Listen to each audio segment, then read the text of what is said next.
पहलवान सास। मधु की शादी के कुछ सालों में ही उसके पति की मृत्यु हो जाती है, जिसके बाद उसके ऊपर सास की जिम्मेदारी आ जाती है और वो अब अपनी सास के साथ घर में अकेली रहती है।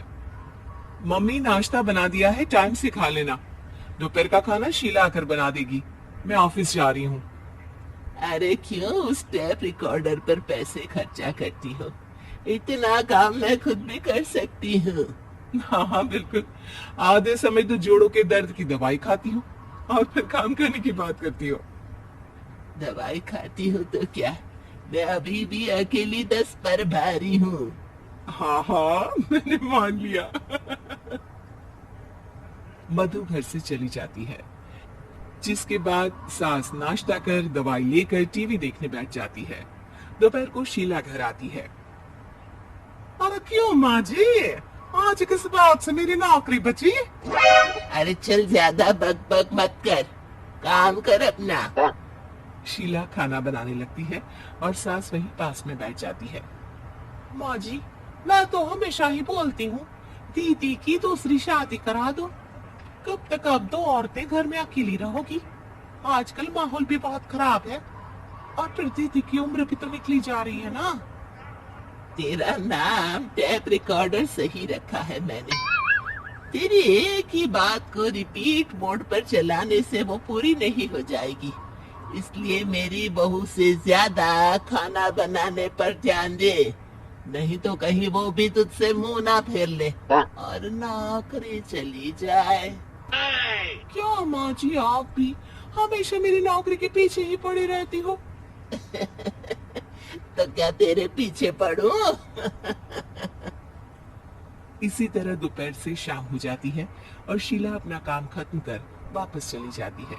अब अकेली सास एक बार फिर टीवी देखने बैठ जाती है, जिसकी थोड़ी ही देर में मधु घर आ जाती है और सास बिना कोई देर किए शीला की बातें उसे बताने लगती है। मम्मी आप भी ना किसी बच्चे से कम नहीं हो, जिसके पास हमेशा शीला को लेकर कोई ना कोई बात रहती ही है। अब बस भी करो ना, इतनी बुरी नहीं है बेचारी। अरे मैंने कब कहा बुरी है, बस उसकी बातें करके मुझे बड़ा मजा आता है। सास की बात पर हंसते हुए दोनों डिनर करने बैठती ही हैं कि लाइट चली जाती है। अंधेरे में मधु मोबाइल की फ्लैश लाइट जलाकर मोमबत्ती ढूंढने लगती है। तभी उसे हॉल में कुछ गिरने की आवाज आती है। मम्मी, आप अंधेरे में इधर उधर क्यों घूम रही हो? अरे तेरे पीछे ही तो खड़ी हूँ। हाँ, अगर आप यहाँ हो तो वो हॉल में सामान कैसा गिरा? भूत आया। अरे मुझे क्या पता, जाकर देखना पड़ेगा ना। दोनों हॉल में जाते हैं, लेकिन वहां कोई नहीं होता। अब उन्हें कमरे में से सामान गिरने की आवाज आती है। लगता है ये भूत चोरी करने आया है, इसे वापस कब्र में पहुंचाना ही पड़ेगा। बस हाँ हाँ, आप ज्यादा ना तीस मार खा मत बनो, मैं पुलिस को फोन करती हूँ। अरे जब तक तेरी पुलिस आएगी तब तक क्या वो हमारे साथ बैठकर अंताक्षरी खेलेगा? हट डरपोक, संभालने दे मुझे। अब सास पास रखा फ्लावर पॉट उठाकर कमरे की तरफ बढ़ने लगती है, जहां उसे दो आदमी दिखाई देते हैं। पीछे पीछे मधु भी वहां आ जाती है। मम्मी, अभी भी मौका है, बाहर भाग जाते हैं। मधु की आवाज सुन चोर चौकन्ने हो जाते हैं। ओए तुम दोनों, जहां हो वहीं खड़ी रहना, नहीं तो दोनों को गोली मार दूंगा।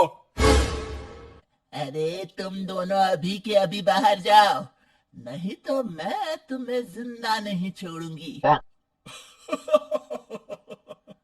ये बुढ़िया हमें धमकी दे रही है।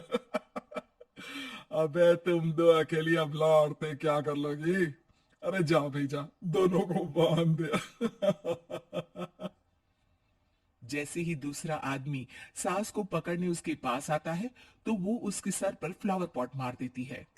उसके सर से खून बहने लगता है, जिसे देख दूसरा आदमी गन निकालकर हवा में गोली चला देता है, जिससे बचते हुए दोनों सास बहू वहां से भाग जाती हैं। अब वो तीनों एक दूसरे के आगे पीछे पूरे घर में भागने लगते हैं। मम्मी, आपने तो सच में उसे मार दिया। तो मजाक में कौन मारता है? और अभी तुम मेरे साथ ही रहना, नहीं तो पक्का मारी जाओगी। ये औरतों को कमजोर समझता है ना। आज इसे औरतों की ऐसी ताकत दिखाऊंगी कि ये आदमी पैदा होने पर शर्म करेगा। ये अचानक आपके अंदर झांसी की रानी कहाँ से जाग गई? वैसे तो हमेशा जोड़ों में दर्द बोलती रहती हो। अभी तुम्हें जान बचानी है या जोड़ों के दर्द की कहानी सुननी है? मधु और उसकी सास कमरे में जाकर दरवाजा अंदर से बंद कर लेते हैं, जिस पर चोर बाहर खड़ा दरवाजा बजाते हुए उन्हें आवाज लगाने लगता है। क्यों डर गई? अरे वैसे तो बहुत धमकी दे रही थी। गेट खोल अब बुढ़िया।